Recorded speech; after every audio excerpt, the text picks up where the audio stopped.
یہ حکم تھا حاکم کا، سیراب ہو سب لیکن محمد کے نواسے کو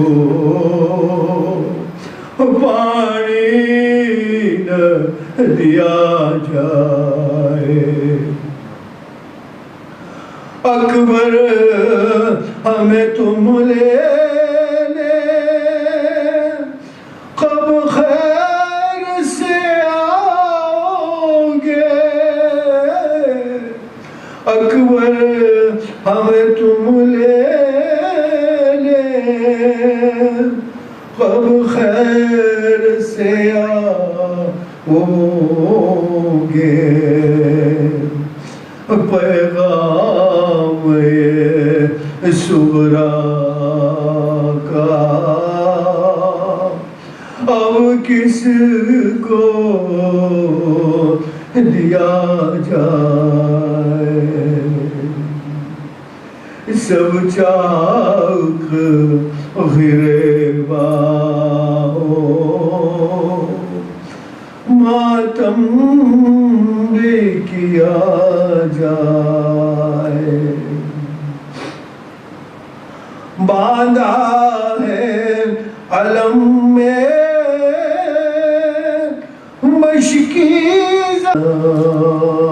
کا،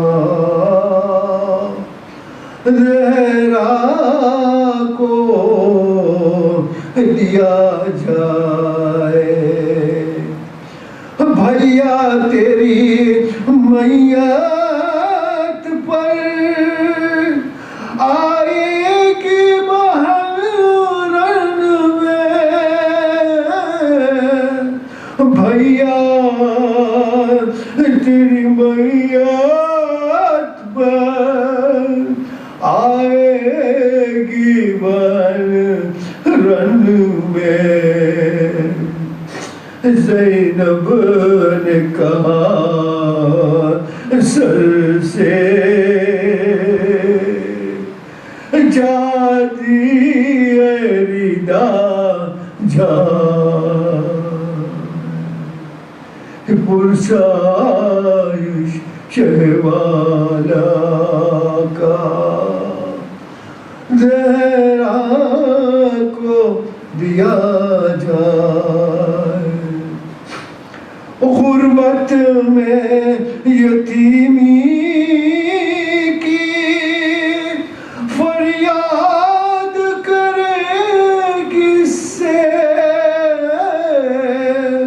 غربت میں یتیمی کی فریاد کرے کس سے؟ دربالی سکینہ کا جب چھین لیا جائے، دربالی سکینہ کا جب چھین لیا جائے، پرسا شہوالا کا، زہرا کو دیا جائے۔ یہ کہہ کے سکی توڑا دم بالی سکینہ نے، یہ کہہ کے سکی توڑا دم بالی سکینہ نے۔ بن باپ کے دنیا میں کیا خاک پاک جیا جائے پرسا شہ والا کا زہرا کو دیا جائے سب چاک غریباں ماتم بے کیا جائے محمد وآل محمد صلی اللہ علیہ وسلم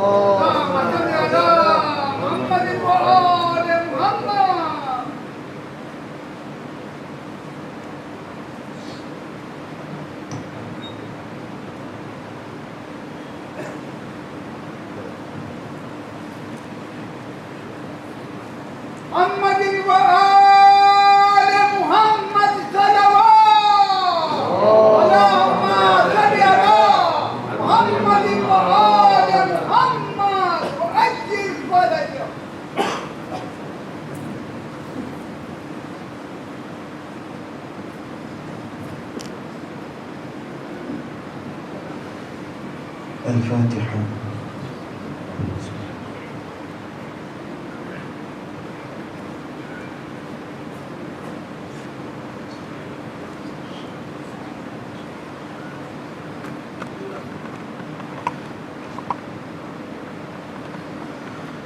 أعوذ بالله من الشيطان الرجيم.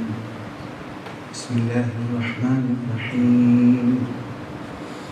الحمد لله رب العالمين. الحمد لله الذي من علينا بمحمد صلى الله عليه وآله وسلم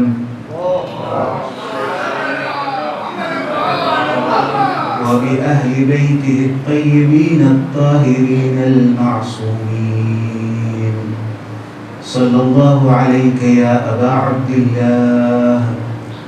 صلى الله عليك يا ابن رسول الله.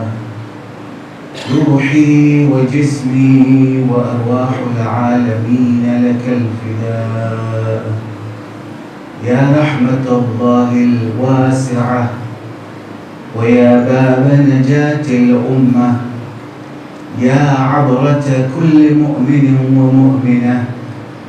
ما خاب والله من تمسك بك وأمن من لجأ إليك يا غريب ويا مظلوم Karbala. Brothers and sisters, Assalamu alaikum wa rahmatullah. Tonight we commemorate the Shahadat of Imam Al Baqir alayhi salam.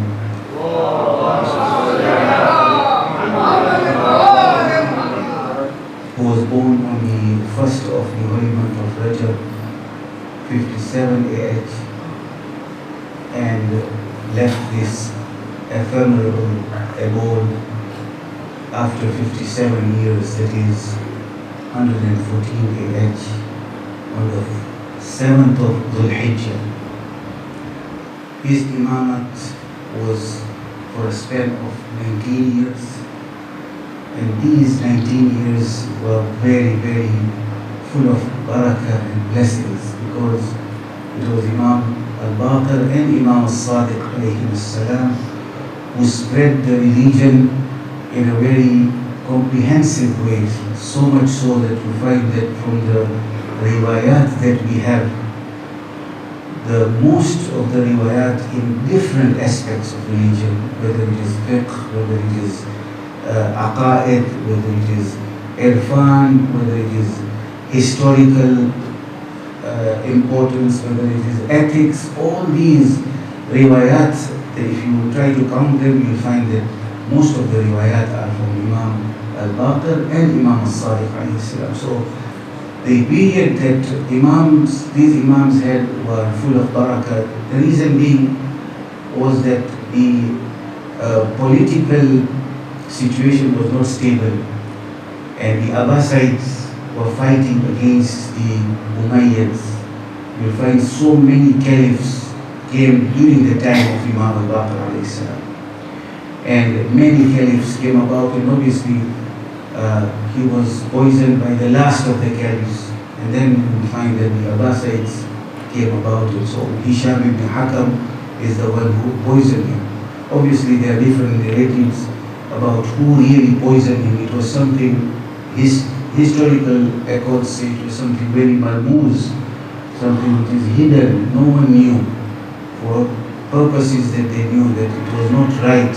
And because if they would know that it was, for example, Hisham ibn Hakam, it would create even more difficulty for the Umayyads, because the Umayyads were nearly coming out and the Abbasids were against them and so on. So this was the situation of what Imam Al Baqir alayhi salam left for us. In fact, if you look at the riwayat, there is a group of riwayat of Imam Al Baqir alayhi salam, which, unfortunately, a group of naive people who have not understood the depths of the riwayat of Imam Al Baqir alayhi salam rejected and said that this is a ghulu, and this is something that we cannot accept because of ABC, because of the reasoning that they have, their limited reasoning. Although the riwayat are correct, they are sahih riwayat. But then because I don't understand and I don't get it, I try to reject it. So you find such riwayat also there, which are termed as ghulu, and these riwayat have been concocted, whereas no, it is the depths of religion, the esoteric version of religion that is spoken about, which people don't realize. And obviously, you see, if you don't understand something, let's say if somebody says, I don't understand Tawheed, that doesn't mean that if you don't understand, it's not there. A very simple example, a person would say, hey, can you see ruh, spirit? Say, I can't see. Can you conclude and say that the ruh is not there? Obviously not. You haven't seen, so you cannot say it is there, nor can you say it is not there. That is the most you can do. But you find that they are rejecting this hadith. And these are so many, to mention, and I think these are the gatherings where we should mention such narrations. One interesting fact is that from both the father's side and the mother's side, Imam Al Baqir alayhi salam connected to Bibi Fatima Zahra alayhi salam and Imam Ali alayhi salam.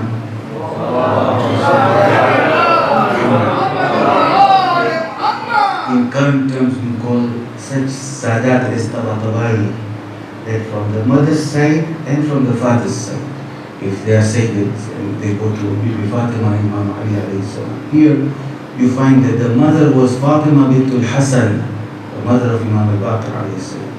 Fatima bint al-Hasan ibn Amir al-Mu'mineen Ali ibn Abi Talib alayhi salam.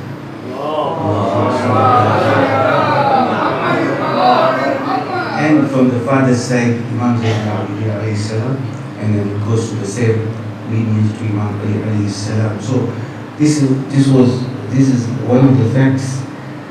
Imam Al Baqir alayhi salam, for your information, is one of the main chain of narrations of Ziyarat Ashura. And according to great scholars of Ilm al-Rijal like Ayatollah Shubayri Zanjani, these two chain of narrations that are there of Ziyarat Ashura are both correct.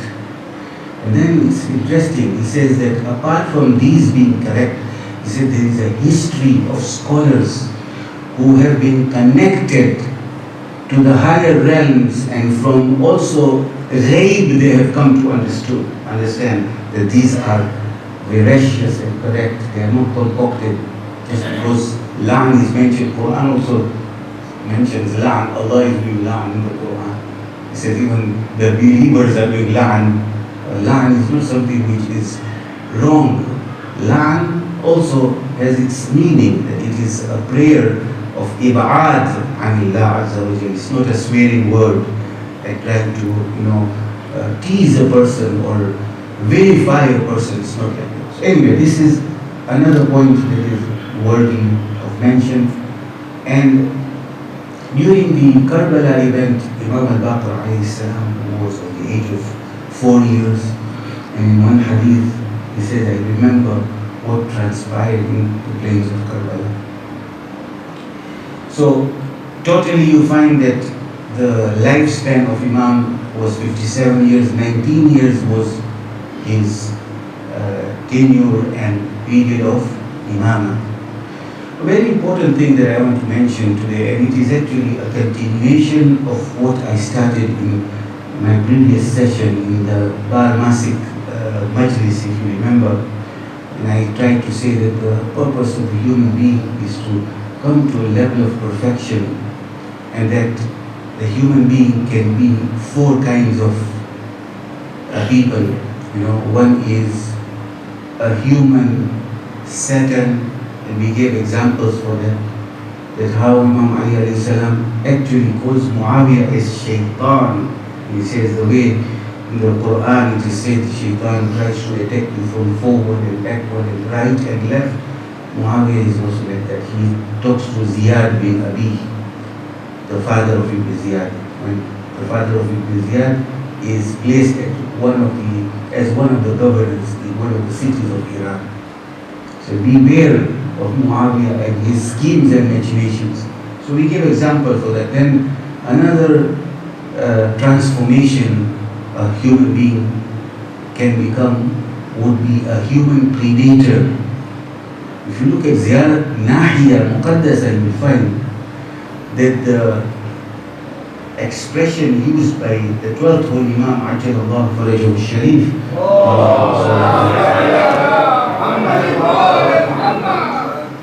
he clearly says that there were wolves prowling over the bodies of the Shuhada of Karbala. So the word wolves have been used in Ziyarat al-Nahiya.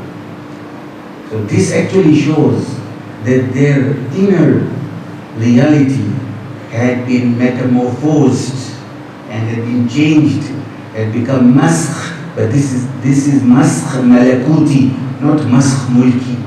The inner thing had actually become wolves. They were representing wolves. So you find a human being can become like that. A human, a predator. Then we have a human beast. The Quran says, "Inhum kal an'am bal hum adallu sabila." They are like cattle, rather they are even worse than cattle. This is another example of those people whose inner reality changes, but because of the shahwa and the appetite, they become like animals. And we have many examples even in the Quran, and I gave those examples before. And then the thing that we should opt for actually, or even higher than that, is when you become a human angel. If your quwwa al-aqliya overpowers and overwhelms, and you transform yourself like that, then you can even see Jibreel, you can see Mikael, you can talk to them, you can be in their company.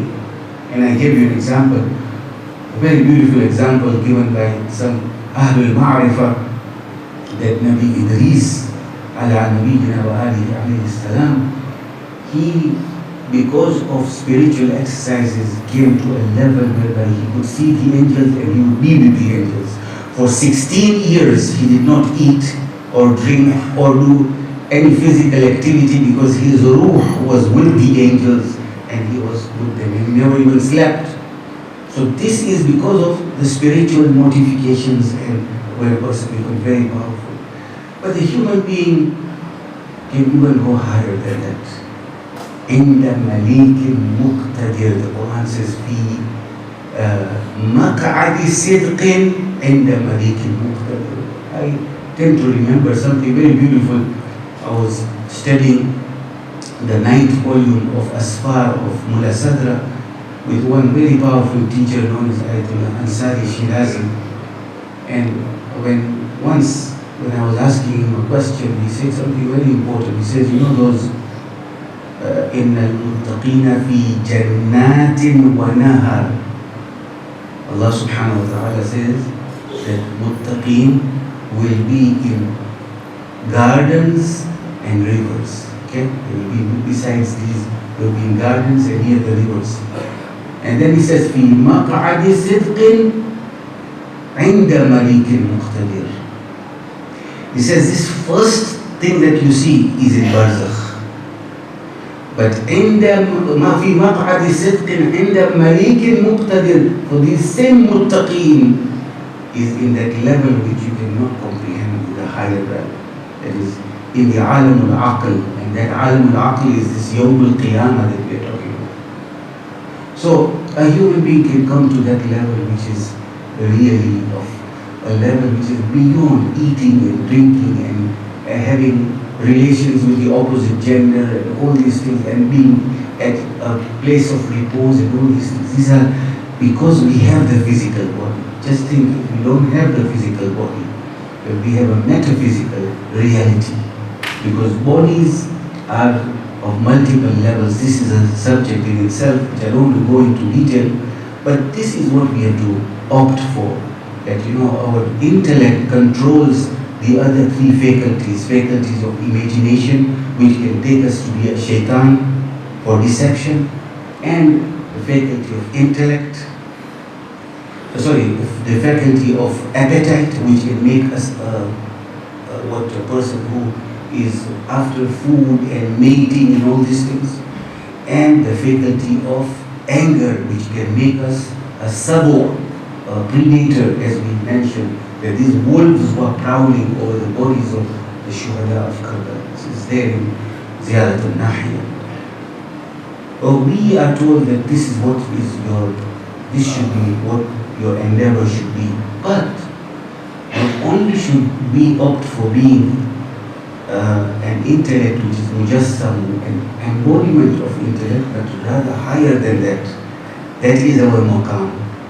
As I mentioned in a previous session, that the darajat and the stations in Allah, there is no end at all.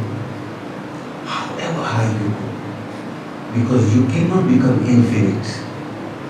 In whichever station you are, you will still need a higher station. Why? Because you are always finite. Why? Because you are mumkin. In philosophical terms, mumkin al-wujud. Your existence and subsistence and perfections are all dependent on Allah's kun. Therefore, you are nothing in that way. Antumul fuqara ila Allah. Wallahu huwa al-ghani al-hamid. This Antumul fuqara, Imam Khomeini says something very interesting. He doesn't say, he says that this fuqara, which is the plural of faqir, it is not as we conceive that. Because when I say there is a faqir, I mean that he is there, he exists, and he has things, but he needs things. So he has his existence. It says, Antumul faqr. Allah subhanahu wa ta'ala says, you are poverty itself. You don't have anything. Even this body, even this law is mine. So when you can't say that you have something and you are poor. A poor person, when we say he is a poor person, he has his body, isn't it? In these material terms, we say he has a body, he has some things, and he needs some things. That's what we say. But here we are told that you are a link, a nexus to Allah subhanahu wa ta'ala, which in Arabic we say Aynul Rabt. Not that you are marboot, that means you have something and then you are connected to Allah. You are the connection itself. You are that ray of light itself. Not that you are getting light and you are an independent entity. This is our position. And therefore, however high we go, we cannot come to a level whereby we say that now we have become independent Antumul fuqara. And our stations are infinite, as the insightful scholars have mentioned. Now, a question that is asked by many of us, and this question is continued being asked, that is, now that you have mentioned all these, this is interesting for us. What is the path towards attaining this station? What should we do? You talked about Nabi Idris doing spiritual exercises. You are talking of people who are powerful intellectually, and that they are transformed in that level. How will we go about doing it? You just listen to this. How should we start? This is a very important question. And the answers are there, insightful scholars have mentioned. One of the very beautiful du'as, and because it is the night of the Shahadat of Imam Al Baqir alayhi salam, we would like to start with this du'a that he recited in the day of Mubahila and in the Sahar of the holy month of Ramadan. In the Sahri times of the month of Ramadan, we recite a very beautiful dua. I don't know if it's practiced here, but in the holy city of Qom and in Iran in general, they broadcast this and they always crave for reading it. And that is, it starts with Allahumma inni as'aluka min baha'ika bi adhahu wa kullu baha'ika bahī. Allahumma inni as'aluka min jamalika bi ajmalihi wa kullu jamalika jameel. Allahumma inni as'aluka bi jamalika kulli. Actually, what are we doing in this dua, you know? We are asking for Allah's perfections to come to us. So we are asking for Allah's jamal. We are asking for Allah's baha, the brilliance of Allah. We are asking for Allah's jood. We are asking for Allah's power. We are asking for Allah's knowledge. Here, Ayatollah Hassan Zadeh Amuli, one of the great scholars who passed away just recently, he says something interesting. I just want to read out because their statements are daqiq, and so in order to maintain accuracy, I would like to read it. He says, one of our mentors, he talks about his mentor. Here, the scholars say he's talking about Allama Tabatabai, because Allama Tabatabai was his mentor. He says, one of our mentors would encourage us to read supplications like Dua as-Sahar of Hazrat Imam Al Baqir alayhi salam. And then he says, Oh Allah, I seek from you the kind of your brilliance which is the most brilliant. Allahumma inni as'aluka bi baha'ika kulli. Wherein, he says, wherein there is divine brilliance, divine beauty, divine majesty, divine greatness, divine light, divine mercy, divine knowledge, divine nobility, but no mention about Hurul Ain or heavenly youthful male servants, Ghilman. And then he says, Ayatollah Hassan Zadeh Amuli says, if paradise is sweet, the creator of paradise is sweeter. Why is the abstinent, that is abstinent means zahir, one who is doing zuhd, why is the abstinent after paradise?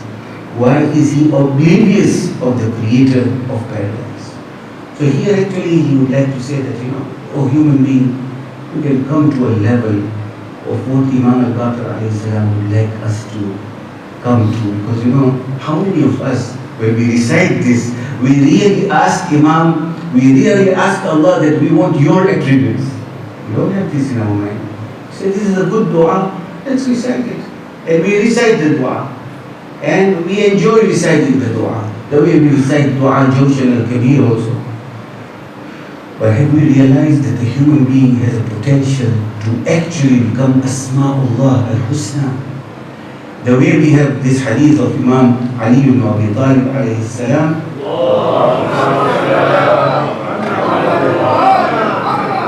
where Imam says, Nahnu al-Asma'ul Husna. We, the Ahlul Bayt, are the beautiful names of Allah. It means that we have come to a level whereby we personify these beautiful attributes. And therefore we also have bi'idhnillah that station of kun, the way Allah has the station of kun. In a very beautiful hadith Qudsi, you may have heard of this, that Abdi ati'ani, O my servant, obey me, aj'aluka mathali, I will make you my example. Aqulu lishay'i kun fayakun. I say to a thing, be, and it is. Taqulu lishay'i, aj'aluka taqulu lishay'i kun fayakun. I'll make you in such a way that when you say something, kun, it will happen. This is for that level whereby a person has this asma'ullah. Now, what is the path towards attaining this? Right? But before that, giving you the set of instructions, because I will try to enumerate one set of instructions which are very good from Allama Muhammad Taqi Majlisi, the father of Allama Mohamed Al Baqir Majlisi. And he sees the Prophet in the dream and he asks the Prophet that what is this riyada amaliya that we should do so that we can attain that level. And the Prophet says, the thing that you know already. So he is mentioning that in one of his books known as Rawdatul Muttaqeen. It's a masterpiece actually. In that he mentions these things that inshallah we will discuss. But very briefly, the Ahlul Ma'rifah talk of three journeys, three spiritual journeys, according to one classification. Of course, according to another classification, two main journeys, and according to another classification, four journeys that Mullah Sadra and others have mentioned. But according to another classification, there are three journeys. What are these three journeys? One is the journey which is of existence, that everybody comes from a higher realm and comes to this lower realm. So even anything that is born here, don't think it is just in this material world. No, it is interconnected to the higher realm. So it's actually coming down. As well, you'll find it's ajib, but Allah subhanahu wa ta'ala says, وَأَنزَلْنَا الْحَدِيدِ. We sent down iron. That means iron is not only in this earth, there are levels of iron up to Allah subhanahu wa ta'ala. So there are levels of everything. So the first journey of the human being is known as Mi'raj al-Tarkib. Mi'raj, why do we say Mi'raj? Although you say that this is Nuzul, but here that means descending. They say no, because when you descend like that, you can ascend. Because if you don't have the capacity, this actually gives you the capacity of going through the different worlds. So Allah brings you down ontologically and existentially. That is the first journey. Of course, these are very deep information, but then however much you can understand, but it is very, very important, right? This is for everybody. All of us have had that journey. Because we have come to this world, we are with this physical structure. Every moment also we come down. Don't think it is only once we came down and now we are down. No. Every moment Allah is doing kun. The moment He doesn't say kun, fayakun will not transpire. That's why even the scholars say that, why do we say Ya da'im al-fadli ala al-bariyya? What does that mean? Allah is constantly giving everybody grace because He is constantly bringing you down. This Mi'raj al-Tarkib. The second Mi'raj is Mi'raj al-Tahleel, and that's what we are going to talk about. How to remove these clothes of different worlds that we have worn and come to that level of purity near Allah subhanahu wa ta'ala, but volitionally. That was in such a way that we did not understand that how did we come down. And we don't understand it now. If a person asks you that how are you coming down, you don't understand. And then there is the third journey. Once you get to the higher level, then you come back to take others, like what the Prophet and the Ahlul Bayt alayhi salam did.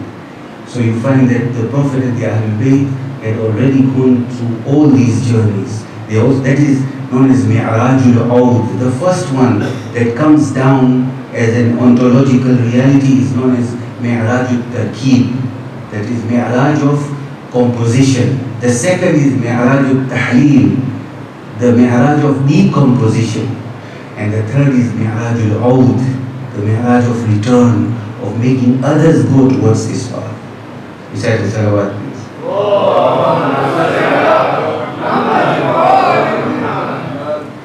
So, basically, what are the instructions a person should follow? I'll just read out these instructions because every instruction has a lot of details.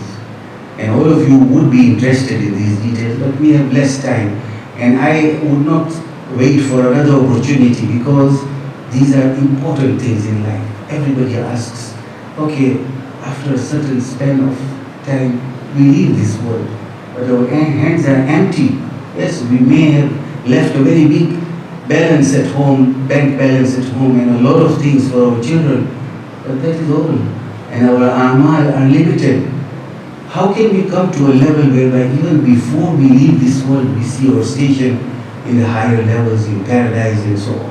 So these are some things that the ulama actually stress and emphasize, inshallah. We will listen to these and apply in light of this very powerful night of the Shahadat of Imam Al Baqir alayhi salam, seeking the help of Imam Al Baqir alayhi salam, who is a wasila ila Allah subhanahu wa ta'ala. Ya wajihan 'inda Allah, ishfa' lana 'inda Allah. He says, I'll just read the English translation that I've made, the Arabic. We can do it afterwards because every Arabic word that is used also is very powerful here. Anyway, he says the law of spiritual exercise, listen to this carefully, is silence from that which is not beneficial. So whenever, sometimes we think this, let's open a conversation, and you start a conversation without any necessity, and sometimes you end up in things which are worse, lying, backbiting, and so on. Sometimes you don't need to speak, you just take a tasbih, always have a tasbih, and say dhikr. The other person will also not be offended that this person is ignoring me. So sometimes silence is very important, and one of the actually very powerful elements of making us soar to Allah is silence. He says silence from that which is not beneficial, number one. And then he says rather from other than the remembrance of Allah. So not only from what is not beneficial, but other than the remembrance of Allah. That means sometimes when you ask a mu'min, how are you? That is dhikrullah. Because you are asking a mu'min and you want to make him feel good, and that will please Allah subhanahu wa ta'ala. So you should be, or all of us should be astute enough to know this is dhikrullah or not. Because if it is not dhikrullah, then you are not going through the spiritual exercise. Then he continues, abandoning pleasurable things such as foods, drinks, clothes, sexual enjoyments, dwellings, and the like. Now here, doesn't mean that you abandon them the way we literally see. The commentary of this is that you detach yourself in such a way you don't have attachment, so that if something happens and one of these things you lose, you cannot control yourself. It is that attachment which is bad. The reality of zuhd is not abandoning and leaving these things. No, these are ni'am of Allah subhanahu wa ta'ala. Eating good food also, pleasant food is a ni'am of Allah. But this is for those people who are indulging in such a way that it is an enjoyment for them. And it is not only for those people who are sinful. No. Even you find religious people, they actually crave for such certain foods, and they love eating and they love wearing good clothes and all that. You ask them, this is what Allama Muhammad Majlis says, this should not be their love of these things. Yes, you can have these things when it is necessary, but don't have attachment to it. That is very important, which is the reality of zuhd. And then he continues and says, abandoning excess sleep. Obviously, when I say excess sleep, there are people who actually sleep a lot, and that is what is not good. But those people who sleep moderately, let me tell you, sleeping less, sleeping only 1 hour or 2 hours in 24 hours is the best. But how does it come? Not that you make yourself control yourself so that you only sleep 2 hours. No, you are not ready for that. When your spiritual state comes to a level whereby you yourself are so healthy in those other 22 hours and so alert, but you only sleep 2 hours. One of the very good books that I encourage many of us to read is the book that is The Liberated Soul. The Liberated Soul, it has been printed by ICAS, Islamic College, London, and he talks about one of the saints, Ayatollah Haddad al-Musawi. If you look at his life history, you'll find that he was an ironsmith. He was a horseshoe maker. He would go in the morning and go to the blast furnace. And you know how many hours he would sleep in the month of Ramadan? 1.5 or 2 hours only. In the month of Ramadan. How can that? And he is about 60 to 70-year-old. So this shows when you are ready is when you can do this. Not that now you have to control yourself and sleep 2 hours or eat very less and abandon these things. No, it's very difficult. It comes naturally when a person gains that ma'rifah and Allah gives him the tawfiq. That is when he is pulled. Right? So this is another thing very quickly. I know the time also is limited. And constantly remembering Allah with self-vigilance. And then he says, indeed, the mystics have experienced the constant practice of the litany, Ya Hayyu Ya Qayyum, Ya Man La ilaha illa Ant. And I likewise have experience of it. However, I would mostly engage in reciting Ya Allah, Ya Allah, and at the same time remove other than God from my heart and pay attention to His exalted self.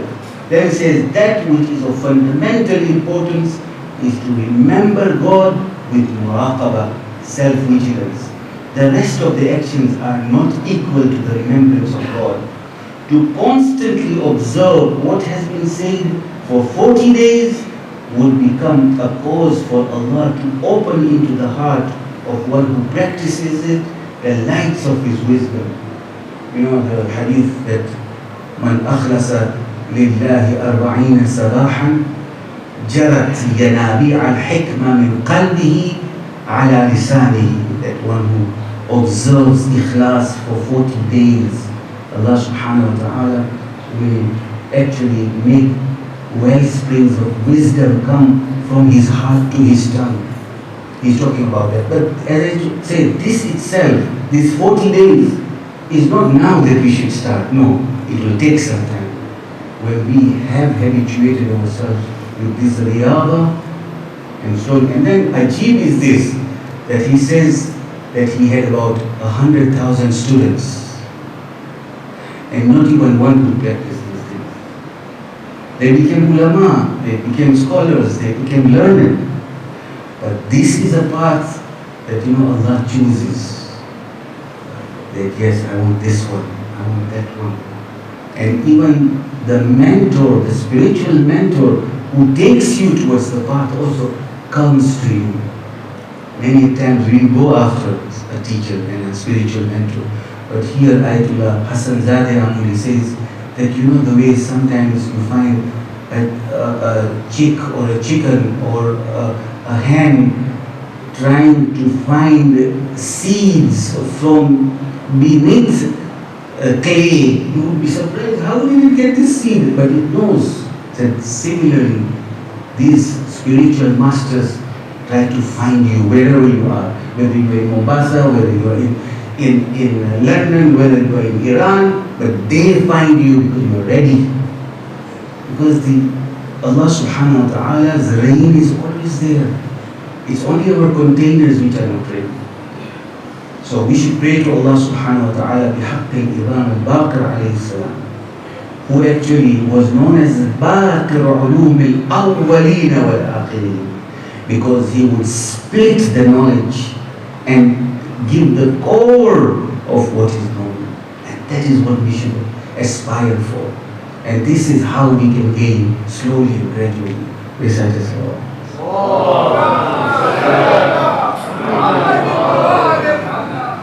There are other classifications, but we would suffice with this for tonight. As I mentioned, that Imam Al Baqir alayhi salam was from those great people who witnessed the whole Karbala event in the very young age of 4 years old. It is said that before the demise of Imam Al Baqir alayhi salam, as they wanted, because Imam Al Baqir alayhi salam's life was full of vivacity and full of barakah. They were afraid of their post. So they tried to poison Imam Al Baqir alayhi salam.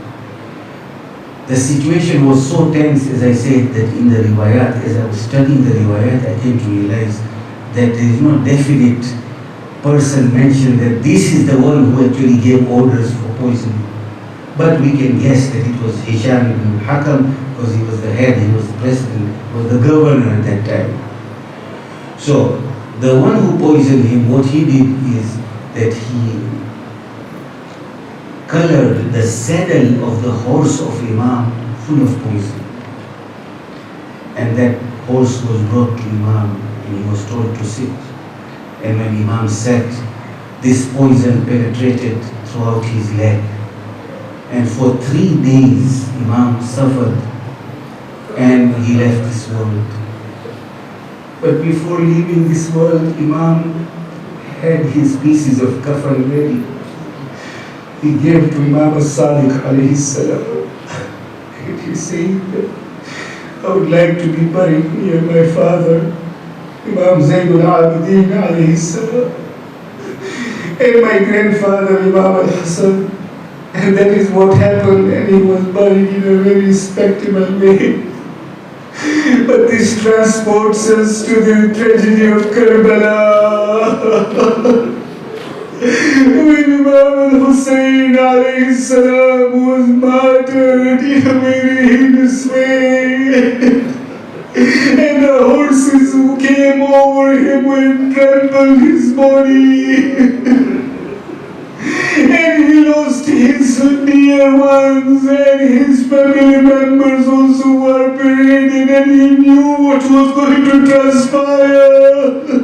And that is how it was depicted when Imam Zainul Abidin alayhi salam recalls and says, Asham, Asham.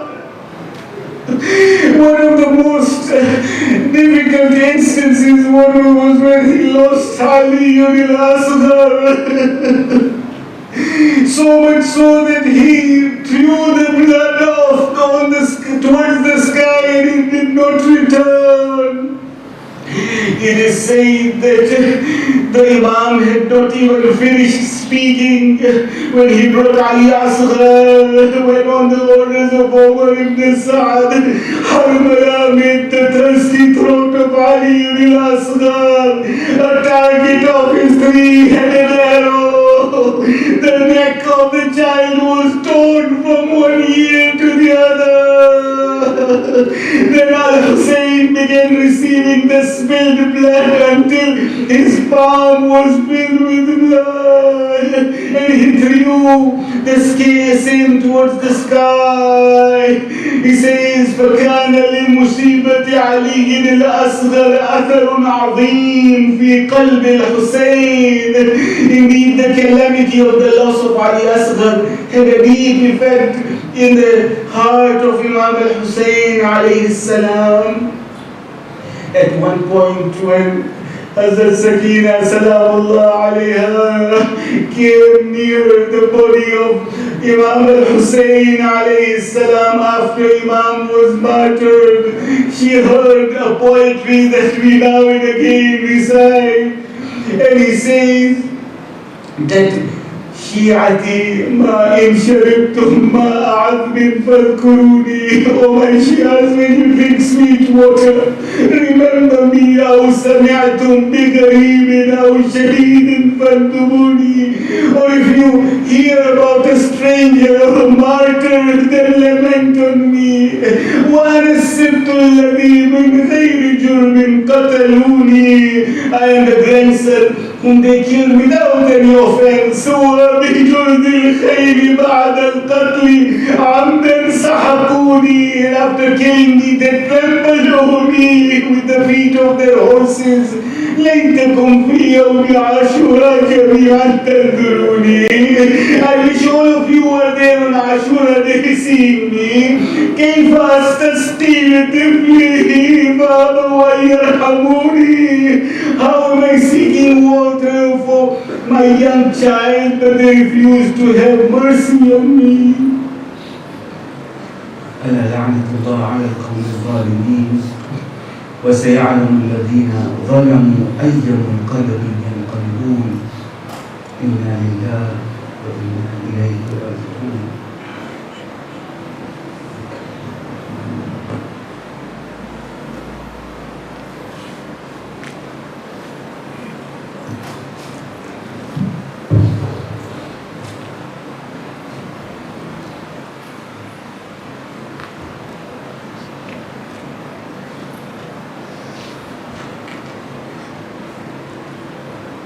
Baqir کا جھوٹا یثرب میں جنازہ، باقر کا جھوٹا یثرب میں جنازہ، باقر کا جھوٹا یثرب میں جنازہ، مادر یتیمی کا ہے جعفر کے سر پہ چھایا، باقر کا جھوٹا یثرب میں جنازہ، باقر کا جھوٹا یثرب میں جنازہ، لے کر چلے ہیں زخم دل میں لیے 72، لے کر چلے ہیں زخم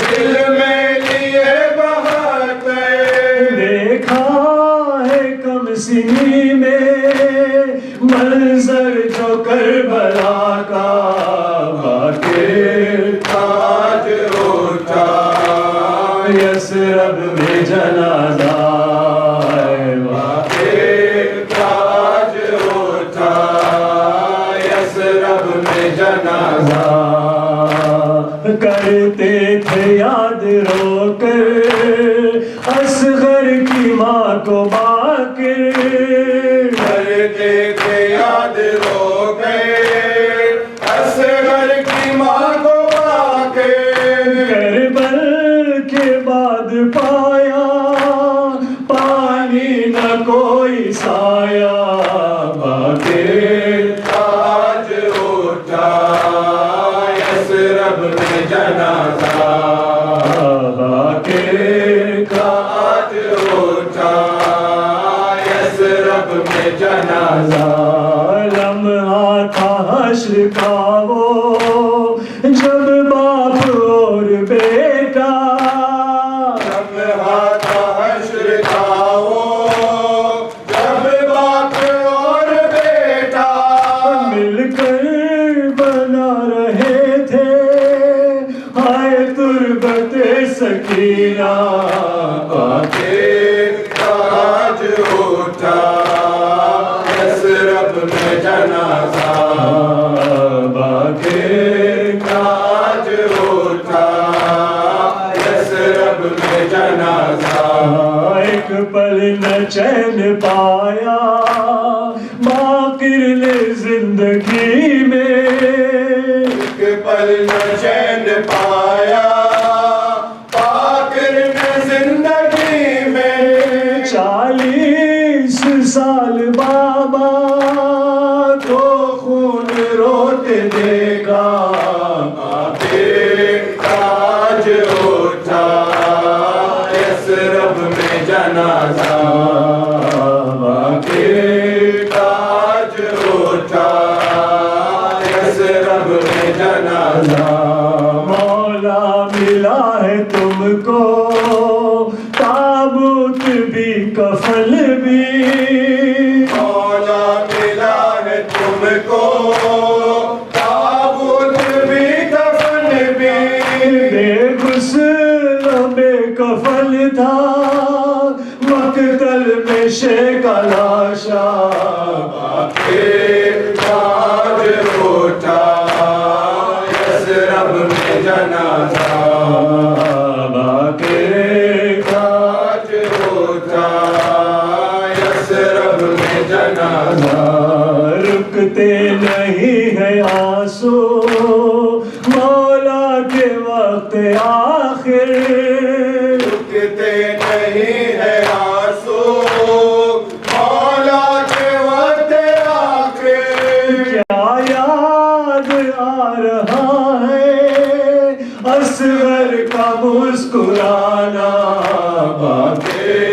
ताज उठा यसरब में जनाजा बाक़िर ताज उठा यसरब में जनाजा बादल यतीमी गाए जाफर के सर पे छाया बाक़िर ताज उठा यसरब में जनाजा बाक़िर ताज उठा यसरब में जनाजा सूरत फातिहा।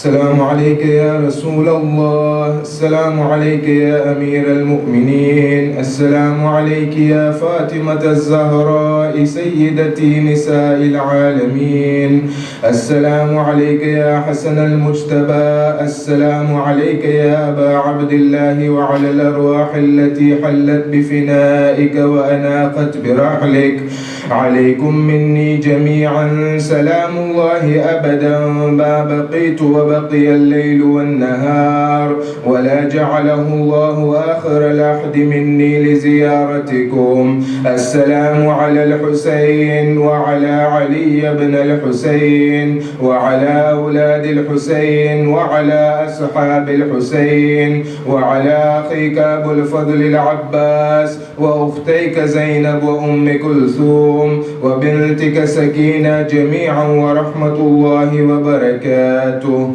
السلام عليك يا مولاي وابن مولاي، السلام عليك يا غريب الغرباء، السلام عليك يا معين الضعفاء والفقراء، السلطان أبا الحسن مولانا علي بن موسى الرضا، كن شفيعنا وشفيع والدينا في يوم الجزاء. الصلاة والسلام عليك وعلى آبائك الطاهرين وأبنائك المعصومين وعلى أختك فاطمة المعصومة ورحمة الله وبركاته. السلام عليك يا مولانا يا حجة الله يا ابن الحسن يا صاحب الأمر والعصر والزمان، السلام عليك يا خليفة الرحمن، السلام عليك يا شريك القرآن، السلام عليك يا كعبة الإيمان، السلام عليك يا إمام الإنس والجان، عجل الله تعالى فرجك وسهل الله تعالى مخرجك وظهور الأمر ورحمة الله وبركاته. اللهم صل على محمد وآل محمد وأجل فرجه نار حيدري يا علي.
Assalamu alaikum.